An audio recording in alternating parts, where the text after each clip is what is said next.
ஐந்தாம் வகுப்பு தமிழ் பயிற்சி நூல் பருவம் 3 பக்க எண் 8. செய்யலாமே கடல்வாழ் உயிரிகள் குழு நிழற்படம். 4ஆம் வகுப்பு 5ஆம் வகுப்பு படித்த மாணவர்களின் பெயர்கள் கொடுத்துருக்காங்க.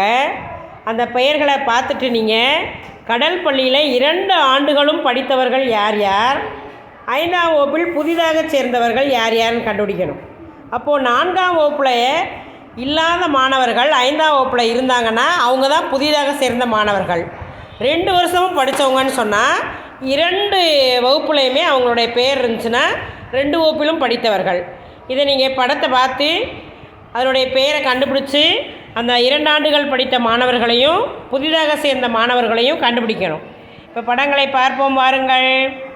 சுறா, மீன், கடல் குதிரை, நட்சத்திர மீன், சங்கு, ஓங்கில், நண்டு, சிப்பி, கடல் இழுது.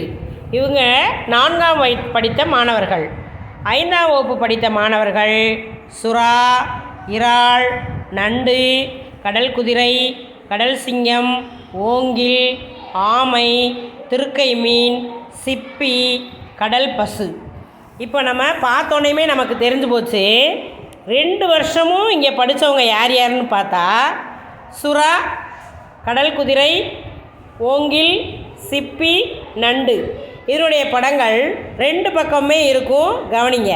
சுறா, கடல் குதிரை, ஓங்கில், சிப்பி, நண்டு.